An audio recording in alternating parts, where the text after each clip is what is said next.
Okay then, what's going on everybody? So this is a video that I probably should have made like 5 or 6 months ago, but whatever, better late than never. This is gonna be the top 10 best games that I played last year in 2023.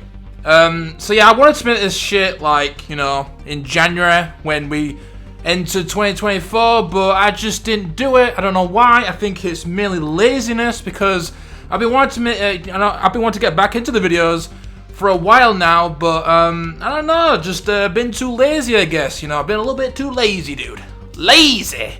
Been fucking lazy, okay? I beat you to it, Juarez. I know you're watching this video, and you're gonna love this goddamn video. So make sure to type your bullshit in the comments and let me know just how much you liked this video, because I know you're gonna absolutely love it. But anyway, 10 best games that I played in 2023. This is not the best games of 2023 because I don't think I even played any games that came out in 2023. Well, besides one of them, which isn't gonna be on this list, by the way. But yeah, this is strictly games that I played in 2023. So it's basically like that series that Under the Mayo does, you know, basically that, you know. I pretty much just stole that idea and I'm gonna make it into my own series, okay? Just stealing ideas over here from Under the Mayo, dude. Everybody loves Under the Mayo now, you know. Nah, he's alright, dude. He's a bit of a clown, that guy, but I do like some of his videos, and I guess I'll be honest, I got inspiration from Under the Mayo, okay? So shout out to him for this idea, okay? I'm not going to sit here and claim that this is a completely original idea. I got inspiration from Under the Mayo. So coming in at number 10, this is in no particular order, by the way. This is in a random order besides the last one, which will be my favorite, but up until that, we're just gonna be doing this in a random order. So starting off with a Metroidvania. I love Metroidvanias, one of my favorite series for sure, dude.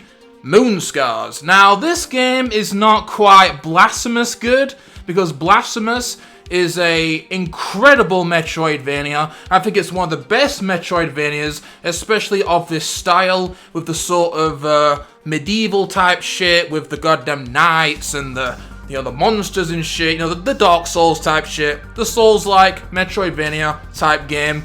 Blasphemous is probably the king when it comes to that style. But Moonscars is a pretty damn good game. Like I said, not as good as Blasphemous.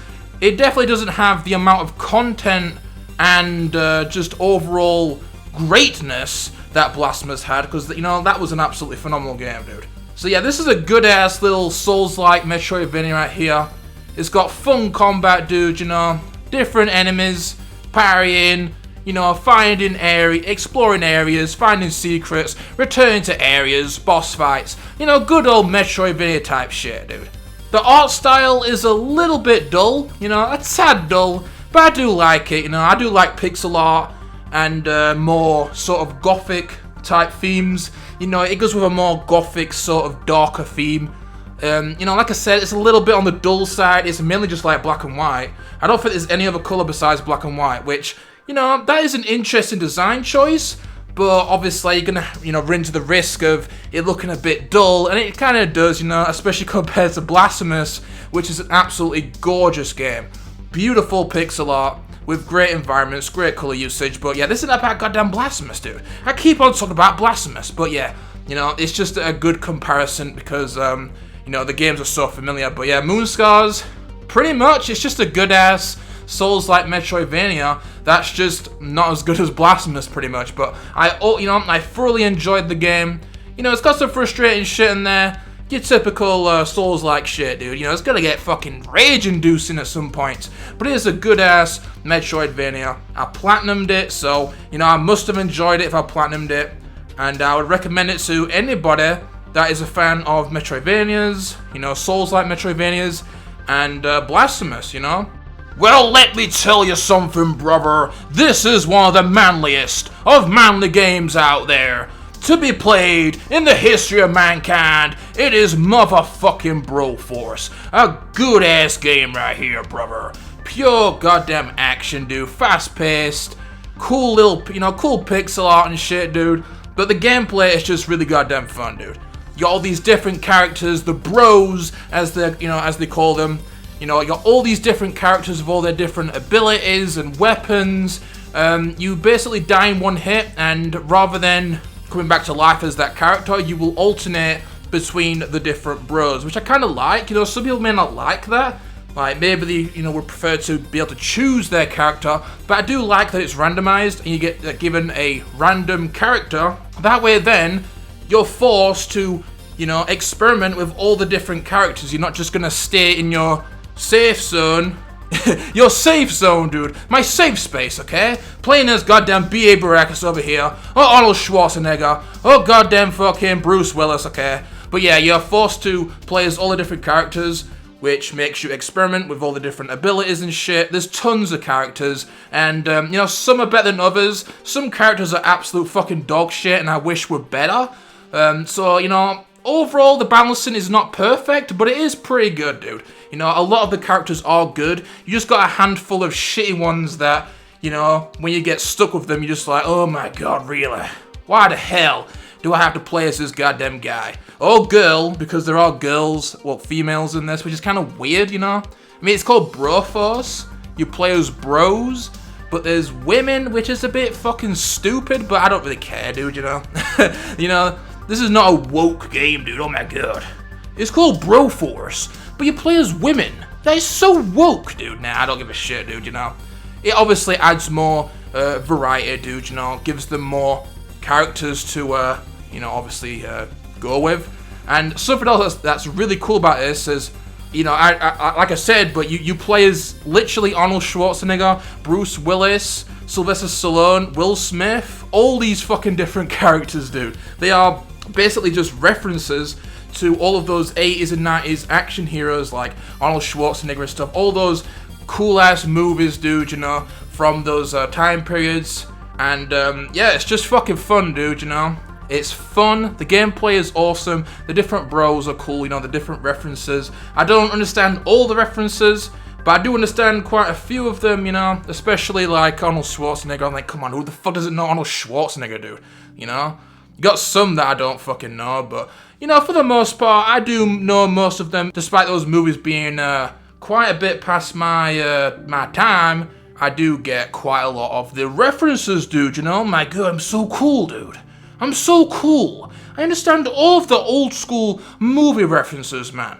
Oh my god, I'm so goddamn old school, man. But nah, it's just a fun game, dude. Cool gameplay, cool little art style, and just overall fun game, dude. And next up, we've got the first boomer shooter on this list, because there is going to be a few boomer shooters, spoiler alert, there's gonna be a few boomer shooters, that's another one of my favorite genres, just like Metroidvanias, but I love fucking boomer shooters, and right here, we've got ourselves a good-ass, modern boomer shooter in Project Warlock. This is a fucking great game right here, absolutely phenomenal game. If you, if you like games like old school Doom, Duke Nukem, Blood, Redneck Rampage, Quake, all those games, right? Especially the build engine type ones, because this is more of a build engine type boomer shooter. As you can see by the gameplay, some people may think this looks like goddamn Microsoft Paint, but I like it, honestly. I dig it, dude. I'm not a graphics guy, so I don't goddamn look at this and be like, oh my god, this is disgusting, dude. It looks like Microsoft Paint over here. Absolutely hideous graphics. But nah, I like this shit, dude. I love pixel art, these types of graphics right here. It looks great, and it plays fucking great, dude. Tons of weapons, awesome weapon variety, and the enemy variety is absolutely fucking superb, dude. You have the different sort of settings, like you have like episodes, and each episode is set in a different setting. You've got like medieval, modern, you've got bloody, Egyptian, sci-fi, I think. I haven't played it for a while, but you've got all these different settings, and they all have their own unique enemies. It's fucking incredible, the enemy variety in this game. This game has some of the best enemy variety I've ever seen in a game. It's absolutely spectacular, dude. But also, just the gameplay is so goddamn fun, dude. You feel powerful, but not too powerful that it's just like a breeze to go through. The difficulties are not something that I'm really into, rather than just your regular difficulties like, you know, take more damage, less healing, or whatever, you know. Instead, you have like a live system, which I'm not into these types of systems, dude. I just find it annoying, you know. Oh my god, you lost all your lives, now go back fucking 4 hours and retry all over again. I think the default difficulty is actually easy. And I know that might sound like a bitch move, dude. Oh my god. You played on easy? What kind of a man are you? You're a goddamn disgrace right there. Look between your legs. Is there a vagina? Cause you ain't a man. You're a goddamn scrub. But, yeah, the only thing that I believe the difficulty changes, or at least like easy and normal, is that live system, you know? Playing on easy basically just gives you infinite lives. So then, if you die in a level, you just restart the level, rather than restarting the entire episode, which I think is how it goes. Yeah, fuck Harvey, that's goddamn annoying, you know? Restarting the level is fine. It's not like Doom or something where you can just save at any time. You have to go back to the beginning of the level, which I don't mind, honestly, in this game, because it's not too hard that you're restarting constantly. You know, due to the progression's really cool. You start off incredibly weak. That's something I must say, but the beginning of the game is incredibly poorly paced, dude. You start off like an absolute chump over here, dude, with like a throwing knife and a shitty pistol, dude. You start off incredibly weak. Barely any weapons to even use. It has very strange pace at the beginning of the game. Honestly, this is one of those games that you have to actually wait a little bit for it to actually get good, you know? Which usually I would be like, what the fuck, dude? The game should be good from the beginning. But it's not like it takes 20 hours, you know? Like some games out there where they're like, oh my god, this game is a masterpiece. I mean, the first 20 hours are boring and shitty and not fun. But once you get to the 21st hour, it becomes an absolute masterpiece. No, this game, it might take like 30 minutes, 40 minutes, you know. Once you get into, you know, the first chapter, like halfway through it or some shit, the first few levels, once you get some new weapons, some new abilities, it starts to pick up a lot more, dude. I think once you get the shotgun, yeah, pretty much once you get the shotgun is where the game picks up a fuckload, because the beginning is just very strange pacing, dude. But you know, if you stick through it, it becomes absolutely fucking amazing. Like I said, the gameplay is incredible. The different settings are awesome. The enemy variety, it's just a good-ass boomer shooter, and you should play it if you like other boomer shooters. And yes, enough about this game. Going on to the next one. Oh man, this game right here is gonna be one of the best platformers I've ever played, dude. I do like me a good platformer. I grew up playing games like Crash Bandicoot, Rayman, fucking Oddworld's Abe's Exodus, you know, Spyro. I played quite a lot of platformers growing up, and I do like me a good platformer. And this right here is definitely going up there with some of my favourite platformers like Crash Bandicoot 2 and Oddworld's Abe's Exodus, man. This is fucking a phenomenal platformer. Seriously. Some people might see it as a bit of a baby game because it is kind of easy, this game, but my god, it's just fucking great, dude. The platform sections are just incredibly fun. It's got great variety, lots of different mechanics and stuff. The graphics are beautiful, very beautiful, vibrant art style. The music is great as well. There's some good-ass music in this game. Kind of goofy, but I like it, dude. I dig it, dude. I fucking dig it, man. Great soundtrack in this game. And also some cool bosses as well. It's not just platforming sections, but also bosses, you know, which is not exactly something special, but I do like the bosses. And I think one of the reasons why I like this game so much is because of the variety in gameplay. You're constantly doing something different, you know? You're not just doing the same repetitive platforming over and over again. It's constantly changing things up, dude, with new mechanics, new types of platforming sections. Also, the collectibles, the orbs, whatever the hell they are. It's just an absolutely phenomenal platformer, dude. Just a great game. You know, you could play this as a kid, you could play it as an adult, kind of like Little Big Planet, you know. Just a good-ass game that can be played by all ages. It's just a good game, dude, you know. Good game, good platformer. Going on to the next game. Up next, we've got Guacamelee 1, another great Metroidvania with great graphics, great platforming sections, fun combat, lots of different areas to explore, cool music, boss fights, everything you look for in a fucking Metroidvania. Now, before I played this, I actually did play Guacamelee 2, so I'm, actually familiar with the series. And yeah, this game was just as good as I was expecting. It's basically Guacamelee 2 with some differences. Like, you don't have a grappling hook in this game, and I think there's you don't play as a chicken either, I don't think. But it's just a good ass fucking game. I was actually kind of surprised by how similar it is to Guacamelee 2. Like I said, there's very few differences, dude. I think in Guacamelee 2 they pretty much added that the grappling hook. You could play as that chicken. You had those dimension sections, and I think that's pretty much it. Besides that, it was incredibly similar. I think you had all the same special moves, all the same grappling moves, which is very disappointing, I must say, dude. Obviously I played Guacamelee 2 first, so I didn't know about these things, but if I had played this game and then played Guacamelee 2, I definitely would be more critical about it, because you can't just make a sequel and have it be so similar to the first game. You need to change things up and add some stuff to actually justify a sequel. So I definitely can't forgive it for that. But, the games are great, dude. The games are just fucking great. They're really fun platformers. Like I said, great music. Lots of different areas to explore. Boss fights. Charming characters and art style. Cool Easter eggs and stuff. Just a good ass fucking game, dude. Just like the second game.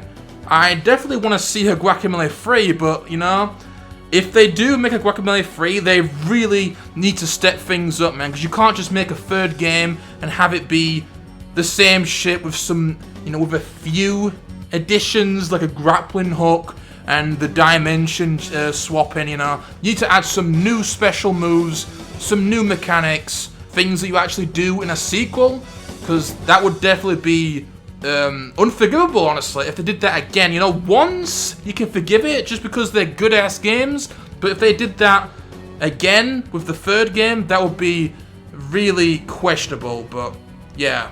Right, so just how Rayman Legends has become one of my favorite platformers, this game right here, Mark of the Ninja, immediately became one of my favorite stealth games of all time. I'm not a huge stealth guy, but I do like me some stealth every now and then. If it's done well, if it's fun, if it isn't boring, hiding around a corner, waiting for the enemy to go over here, sneak up behind him, choke him for 20 seconds, then drag him away, and the same repetitive, boring, slow-paced stealth like The Last of Us or some shit, dude. Your fucking generic modern-day stealth garbage. I'm talking actual fun stealth games like Dishonored and Splinter Cell and this game right here, dude, Far Cry.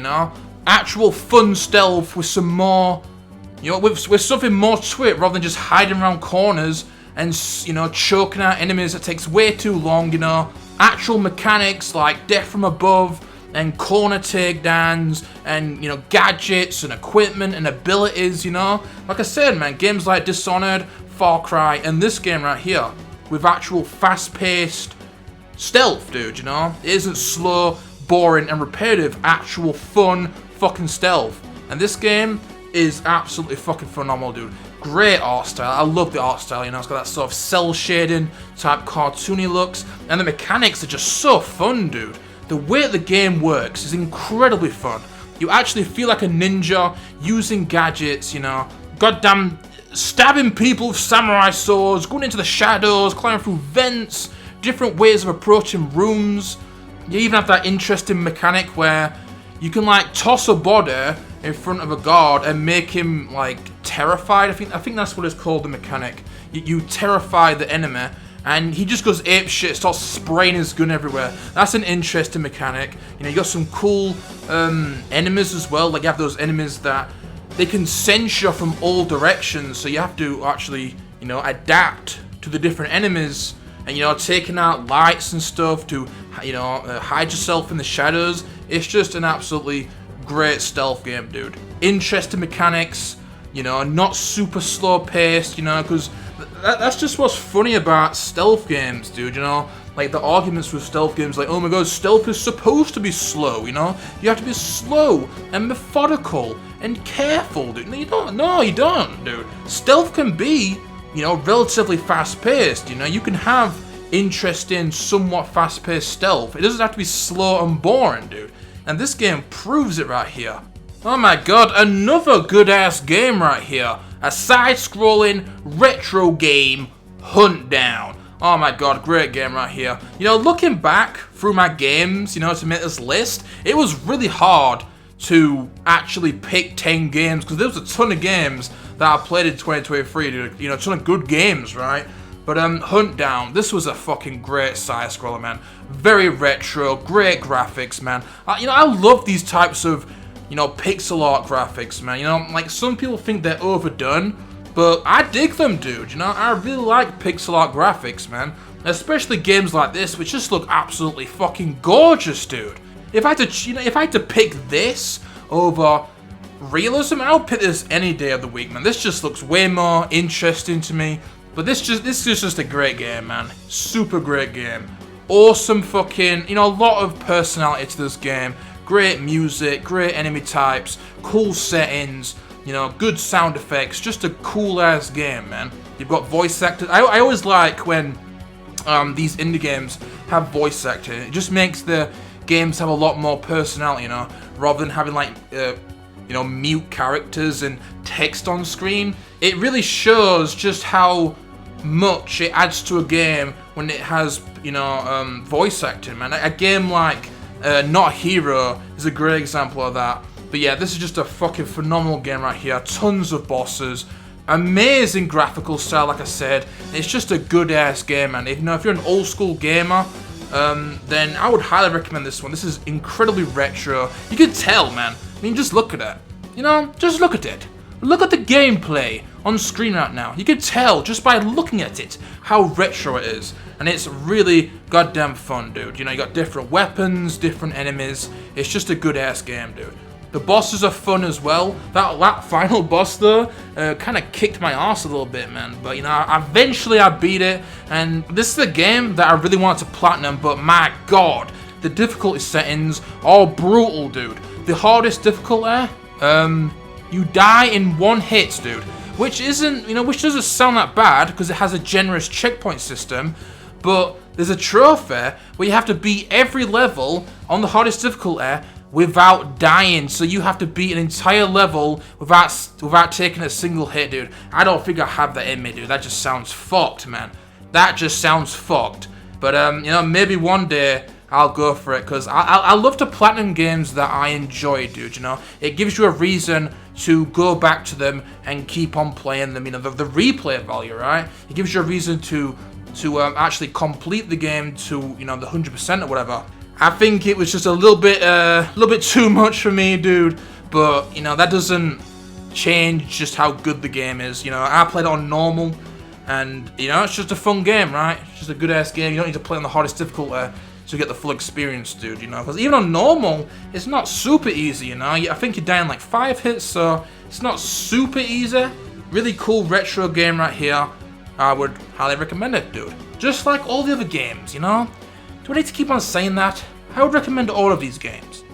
Okay, so getting into the final 3 games on the list, and this actually might be my top 3 games of the year, man. Actually, you know, looking at my list right here, because, you know, I've got it written down on my phone, dude. I got a list, okay? But yeah, looking at my list right here, this actually might be my top 3 games of the year. Yeah, and right here, we've got another good-ass first-person shooter, dude. Back-to-back first-person shooters here, by the way. And this is probably the most mainstream game on this list. Well, probably besides the next one. But you can probably tell by watching this video that this is just all old school games and retro games and indie games, you know. If you're a casual, you probably clicked off the video like 45 minutes ago, or however long this video is. You know, like I said, I didn't play any games that came out in 2023, dude, you know, besides one game.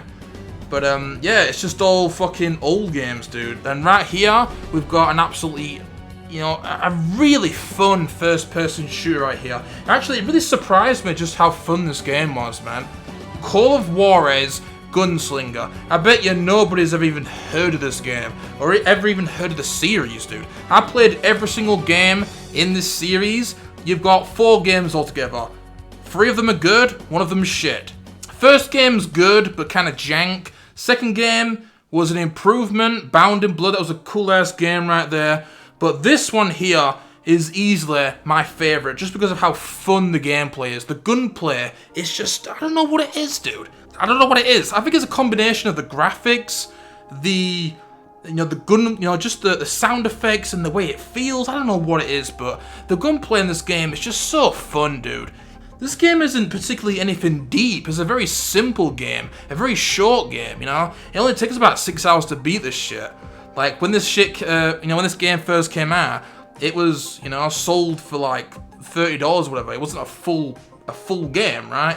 This was just a short game with a beautiful art style, really fun gunplay, and just, a good-ass game right here. The story was something different from the first 2 games because, the first Call of Juarez and Bound in Blood was about Ray McCall and his brother. I forgot his fucking name. And also, what the hell was that guy's name, dude? The Mexican guy from the first game. But that was based on the same story, and those were actually good games, dude. Good story. I actually really enjoyed the story in those games. But this here was a different story. It had nothing to do with the first 2 games, and but I didn't care, because I don't play this game right here for the story. It's all about gameplay for this game. Like I said, it's just such a fun game. I don't know what it is, man. I really like how you get those on-screen sort of indicators whenever you shoot people, dude. I like things like that. It reminds me of 13, another great first-person shooter. And yeah, this was such a fun game. I was actually really surprised just by how good this game was, because I thought after Bound in Blood it was going to be worse, especially when I heard it had nothing to do with the story of the first 2 games. I thought it was just going to be some shitty fucking random game, because before that you had the Cartel, which was a huge fail, dude. That game really flopped, as you can tell by watching the game. But this is a Western game, right, which is really cool as well. I really like this Western sound. But the Cartel, it wasn't even a Western, it was a modern game. So yeah, that game was just fucking garbage. It was a proper flop, that game. And it rightfully failed. And then after that game, they came out with this. So, major surprise after that last game, just how good this game was. So, I'll give it that as well. And here we have that other first-person shooter that I mentioned. Another boomer shooter, okay. Quake 2. This game was absolutely amazing, dude. This is everything that I love about old school first person shooters. It's fast paced, level exploration, cool enemy types, fun weapons, cool soundtrack, very, practically non-existent story. This is just a textbook example of an old school first person shooter right here. And I'm ashamed that I didn't play this game until now, dude, because I would have loved this game as a kid. But unfortunately, this was a PC game. I think it was on PS1 as well, but I don't know. I never heard about Quake when I was a kid, I played fucking Doom and stuff, but I never heard of Quake, and that's a real shame because I would have absolutely loved this game when I was younger, dude. I mean, what can I say about this game that hasn't been said by a million other people? It's a classic first-person shooter. Like I said, man, it's got fucking awesome weapons, really fun gunplay, cool enemy types, cool music, cool level exploration, minimal story. It's basically just a good-ass boomer shooter, right? So not really anything else to say. It's just a good-ass boomer shooter that I didn't play until, last year. And before we get to the final game, a few honorable mentions. Garage Bad Trip was a really fun twin-stick shooter on the PC. Really loved this game. Cool fucking aesthetic, you had zombies and shit, pixel art graphics, really fun gameplay, awesome sound effects. That was just a pleasant surprise because that was just a random game that I found on Steam. and it was great, dude. Really enjoyed this game. Dusk, another great boomer shooter that I had a hard time picking between Project Warlock and it, because, you know, this is a really cool new school boomer shooter. It's got everything that you want in a boomer shooter, along with a cool setting, you know. It's got more of a horror type setting, and yeah, this was a really good boomer shooter right here. You know, this was a game that I wanted to play for a while, you know, years I wanted to play this game, but I wasn't able to because I didn't have a PC at the time. But yeah, this was a great game right here. Ori and the Blind Forest, another cool ass fun Metroidvania with a really beautiful art style, you know, really beautiful music, you know. It has great platforming. The combat is pretty much non-existent. This is definitely more of a platforming type Metroidvania rather than, you know, an emphasis on combat like Blasphemous or Hollow Knight. But yeah, this was a really fun Metroidvania right here. This War of Mine, which is a genre that I'm not too familiar with, you know, it's got more of a survival type setting where you have to find food, you know, scavenge and make a base, right? It's basically a survival game, which I've not played many of, but this was a really fun survival game right here. It's got some cool mechanics. It's set in, I'm not sure where it's set in, but it's kind of like a, you're basically in a country where there's like war going on, and, you know, people are killing each other, and you have to scavenge to survive, and, you know, make a base, set up a cooker so you don't, you know, set up a heater and stuff so you don't freeze. It's just a fun little survival game right here, which was, you know, fun to play right here. I platinumed this game as well, just like some of the other games on this list. And then the last honorable mention is Worms Battlegrounds. You know, I've been a big fan of Worms ever since I was a kid. You know, I played those games on PS1. I played Worms 3D on PS2. Always been a big fan of Worms. You know, it's a turn-based strategy game. You got all those different weapons, really unique weapons, and yeah, it's just a fun game. And coming in at number 1, my favorite game of 2023, Resident Evil 4 fuck out of here, it's too dark. This is a great game right here that I really enjoyed, man, which I was actually really surprised by, because I had my eye on this game for a while, but I never was like, you know, like watching reviews on it, I didn't think it would be as good as as good as it was, right? You know, I thought it was gonna be like a really mediocre kind of meh game, because there's a lot of shitty indie games out there, you know. But I was really surprised by this game, just by how fun it was. It was basically like a horror version of Hitman, dude, you know. I'm a huge fan of Hitman. I've played a lot of Hitman games. I love those games with the exploration and different ways of taking out the targets and stuff. And yeah, this game is basically like a more simplistic horror version of Hitman with its own twists and flavors, dude. Oh my god, flavors, man. Add a little bit of seasoning to the game. But yeah, it's a great game, dude. You have to go into these maps, you need to take out the serial killers and rescue the kids. You can also find optional collectibles like all of the pink candies. That was something that I did as well, because I put quite a lot of hours into this game, like 30 hours, despite it being a really short game. I basically 100% this game by, you know, never getting detected, getting all the collectibles, taking out the key targets and all that shit. And yeah. Also, this game is quite brutal, dude. You can literally kill children in this game. You can literally kill them. You can take a knife and stab them, or, you know, bash their head in with a fucking baseball bat. You can literally kill children, dude. There are not many games out there that let you kill children. And I'm not talking like zombified children. I'm talking actual children, dude, you know? So that's quite brutal right there. The different ways that you can approach the levels and take out the targets, and, you know, to avoid detection and stuff, you know, hide in the shadows. And even though this game is incredibly dark, which is something that I usually hate about games, it actually has a purpose, because it's a part of the mechanic of like hide in the darkness and, you know, turn on your flashlight, alerts the enemies and stuff. So in this game, I actually like it. It's usually as a design choice, you know, the aesthetic of darkness that I usually don't like in games, but in this game, it's an actual mechanic, you know, it actually has a purpose. It's not there just to fucking annoy you, it's actually a part of the game, so I actually like it in this game, you know? Very surprising, right? So I hope you all enjoyed, and I will see you in the next video, whenever that will be, because I'm not sure, but yeah. See you guys then. Sayonara.